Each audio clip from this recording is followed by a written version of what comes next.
Assalamualaikum warahmatullahi taala wabarakatuh.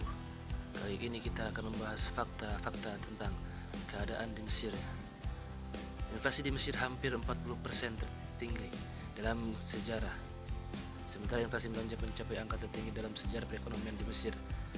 Tahunan di Mesir pada bulan Agustus lalu mencapai 39,7%, yang mana resmi angka ini dirilis hari Minggu, merupakan tertinggi sepanjang sejarah ketika negara berpenduduk terbesar di dunia Arab itu bergulat mengisi krisis ekonomi yang cukup parah. Inflasi ini memecahkan rekor sebelumnya pada bulan Juli yang mencapai 38%. Melemahnya perekonomian yang melemahkan nilai tukar mata uang pound Mesir terhadap dolar Amerika sejak awal lalu, melaporkan harga makanan dan minuman sejak naik 71% tahun ke tahun. Krisis ekonomi di negara ini sangat-sangat bergantung pada impor yang dipicu oleh invasi Rusia ke Ukraina pada 24 Februari 2020 lalu, mengganggu stabilitas pasokan pangan.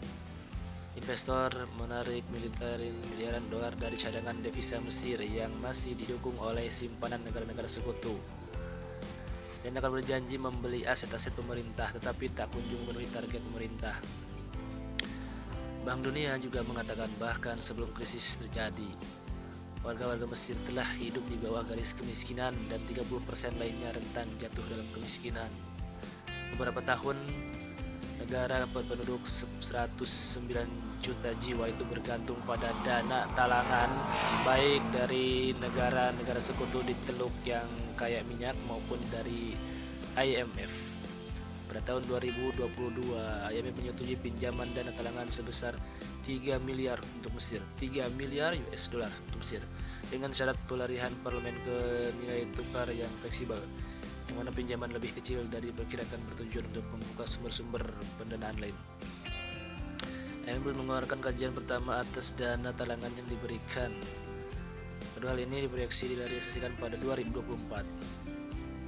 Dan di Kementerian Perencanaan Pembangunan Nasional, tagihan utang luar negeri Mesir telah meningkat 3 kali lipat dari dekade terakhir ini, mencapai rekor tertinggi tahun ini sebesar 160,4 miliar US dollar.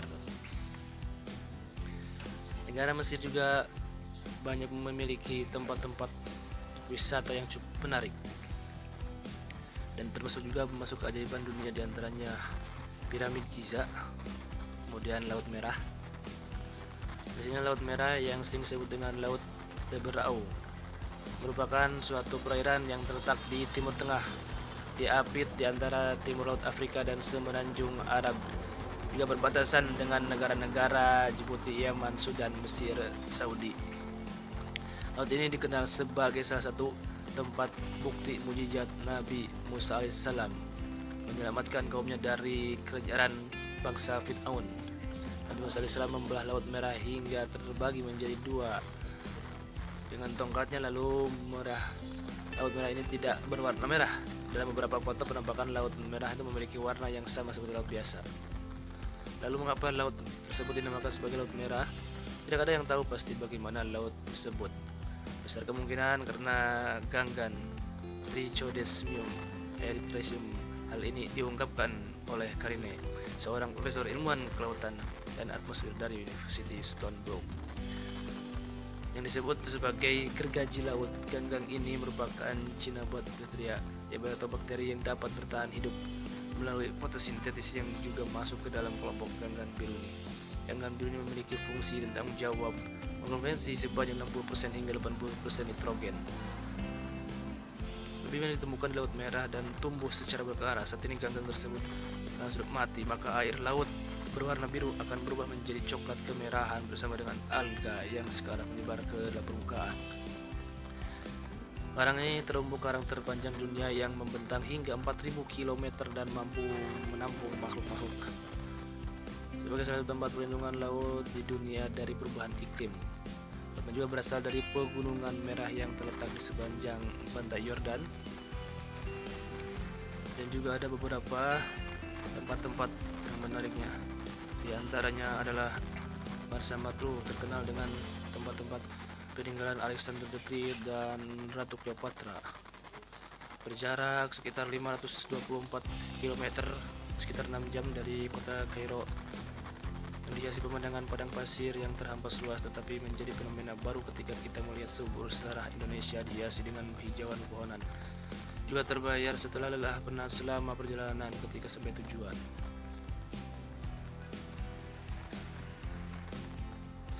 Dan di Mesir juga ada tempat-tempat yang cukup menarik, di antaranya ada Masjid Amr bin As, yang mana Amr bin As itu bin Wa'il bin Hisham tahun 573 Hijriah. Kemudian beliau adalah seorang sahabat Nabi Muhammad SAW, gubernur Mesir, jenderal panglima perang dalam masa kekhalifahan Khulafaur Rasyidin dan kekhalifahan Umayyah. Kelahirannya Sayyidina Amr bin As, lahirnya di Mekah, kemudian wafatnya di Mesir. Banyak ikut pertempuran Badar, Uhud, Khandaq, yang Siffin, Muslim, dan yang lain-lainnya. Penaklukan Mesir atas inisiatifnya sendiri pada akhir tahun 639 mengalahkan kekaisaran Bizantium dalam serangkaian kemenangan yang diakhiri dengan penyerahan Alexandria. Diikuti oleh kemajuan ke barat Amr bin As hingga Tripoli, Libya, sebuah perjanjian yang ditandatangani oleh gubernur Bizantium. Setelah memberontak dari Mesir membunuh Utsman, Amr menjauhkan diri dari tujuan mereka. Dalam perang saudara pertama, Amr bergabung dengan Muawiyah bin Abu Sufyan melawan Khalifah Sayyidina Ali. Karena janji jabatan gubernur Mesir dan pendapatan pajaknya, Amr menjabat sebagai perwakilan Muawiyah dalam pembicaraan arbitrasi yang gagal untuk mengakhiri perang. Dan kemudian dia merebut kendali Mesir, membunuh gubernur Muhammad bin Abu Bakar, mengambil alih jabatan gubernur. Kemudian Muawiyah menahannya di pos setelah mendirikan Khalifah Umayyah.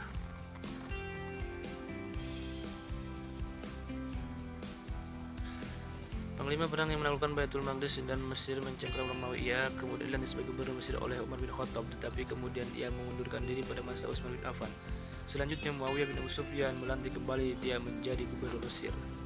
Itulah Panglima Amr bin As, mengerahkan tentara yang Al-Quran menjunjung di ujung tombak. Ia menggunakan cara ini dalam pertempuran dengan Sayyidina Ali bin Abi Thalib agar Ali bin Abi Thalib menghentikan serangan. Dan di Mesir juga banyak tempat-tempat bersejarah seperti Gunung Sinai. Jabal Sinai yang dikenal Jabal Musa adalah sebuah gunung yang terletak di semenanjung Sinai, Mesir. Ketinggiannya mencapai 2.285 meter dan berada di barisan pegunungan di sebelah selatan semenanjung tersebut. Sebuah manuskrip perjanjian baru di dalam abad keempat ditemukan Konstantian. Kemudian beberapa cendekiawan yang menganggapnya sama dengan Gunung Sinai disebut-sebut dalam kitab-kitab Ibrani, Perjanjian Lama, Alkitab Kristen, dan Taurat. Jabal Musa ini sekitar kurang lebih 8 jam dari kota Kairo, dan suhunya di rata-ratakan adalah 6 derajat Celcius. Jika turun salju mungkin ada minus 1 atau minus 2 itu. Terletaknya di Gunung Sinai bagian selatan. Mesir juga adalah tempat Nabi Muhammad SAW bermunajat, sedangkan Makkah adalah tempat kelahiran Nabi Muhammad SAW. Tempat setidaknya 3 peristiwa penting yang melibatkan 2 utusan Allah SWT di bukit yang terletak di semenanjung Sinai, Mesir. Selama 40 hari 40 malam di Gunung Sinai, Nabi Muhammad SAW berdialog dengan Allah SWT hingga timbul keinginan untuk melihat wajah Allah, sebagaimana dijelaskan dalam surat Al-A'raf ayat 143.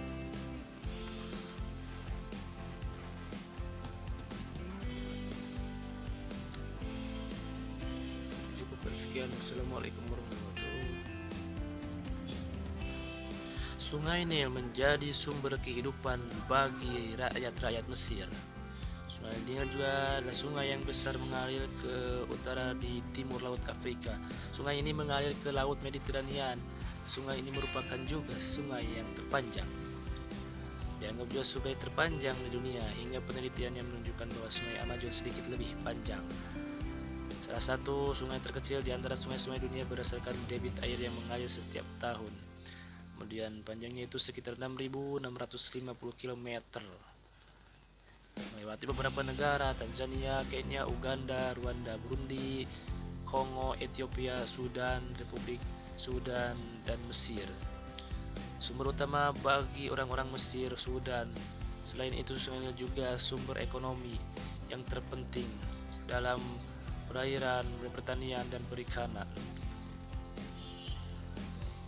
Sungai juga memiliki dua anak sungai utara dan Sungai Nil Putih. Sungai Nil Putih secara tradisional dianggap sebagai aliran hulu, dan Nil Biru adalah sumber sebagai besar air yang hilir yang mengandung 80% air dan danau. Dan Sungai Putih panjang naik dari wilayah Great Lakes. Bagian utara Sungai Nil yang mengalir ke utara hampir seluruhnya melintasi Gunung Sudan sehingga alirannya mencapai Mesir. Air Biru terletak di salah satu delta besarnya. Dan juga ini laut ini mengarah ke laut Mediterania yang ada di Alexandria menghubungkan Afrika dan Eropa. Kerajaan Sudan telah bergantung pada Sungai Nil dan banjir tahunannya sejak zaman kuno. Sebagian besar penduduk dan kota-kota terletak di sepanjang bagian lembah Nil dan bendungan Aswan. Sungai Nil berbentuk sebagian hasil dari pergerakan kerak benua.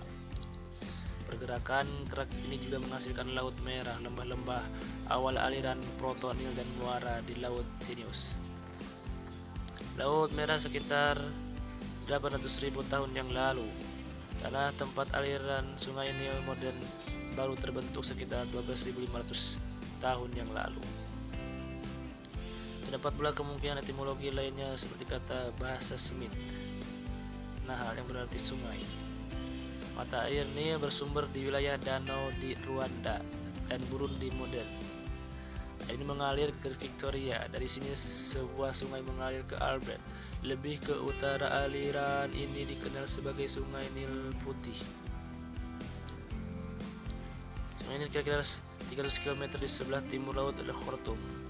Mengalir belok-belok melalui daratan tinggi Sudan bagian utara dan yang tandus, melewati 6 hamparan batu granit yang cukup keras dan membentuk 6 riam antara Khartoum Aswan merupakan perbatasan antara wilayah Nubia dan Mesir kuno. Oleh sinar matahari, penguapan panas terik dan karenanya kebutuhan untuk irigasi Mesir kira-kira 2.700 km di sebelah utara Khartoum. Lembah Nil agak sempit hampir di sepanjang aliran Sungai Nil. Sungai ini sebagian besar mengalir melalui negeri, kedua sisinya berbatasan dengan gurun. Di sebelah utara Aswan, daerah yang dahulu adalah Mesir Hulu. Melebar tebing-tebing terjal kedua sisi tidak pernah berjarak lebih dari kira-kira 20 km. Menurut nama kota-kota pelabuhan terletak di muara kedua sungai ini di pesisir laut tengah pencapaian membentuk delta yang berwarna-warni pada zaman dahulu. Mempunyai cabang-cabang lain, para sejarawan dan ahli geografi Yunani klasik menyebutkan adanya 5-7 cabang. Flora dan fauna sini mendiami Sungai Nil antara lain babon, buaya, dan kuda Nil. Babon adalah binatang yang cerdas. Orang Mesir kuno menghormatinya. Mereka juga menggambarkan Thoth, dewa kebijakan di antara mereka di masa dulu. Pemujaan banyak yang memuja terlihat di pada lukisan gua di Gurun Sahara dan di Botswana yang menggambarkan babon tanpa kepala. Dan itu menjadi gersang 4.500 tahun yang lalu. Kuda Nil sekarang hanya terdapat di daerah tertentu. Mereka bisa ganas menghadap hewan dan manusia jika di bawah tekanan. Kemudian orang-orang Fir'aun pertama terbunuh oleh kuda Nil, yaitu nama Raja Menes terbunuh oleh kuda Nil. Berat buaya Nil bisa mencapai 1 ton. Sana juga ada banjir tahunan. Sifat sungai ini besar, setiap tahun ia meluap dan mengakibatkan banjir sepanjang bandaran yang dipadati desa-desa. Luapan ini akibatnya hujan musiman lebat berubah menjadi aliran deras menuju bersambungan dengan Sungai Nil Putih sambil membawa endapan lumpur yang subur daratan-daratan Ethiopia dan sekarang sudah dijadikan tempat bendungan tinggi yaitu Haidam yang ada di Aswan. Keadaan ini menyebabkan permukaan sungai Nil mulai naik sejak bulan Juni mencapai puncaknya pada bulan September. Setelah itu surut sedikit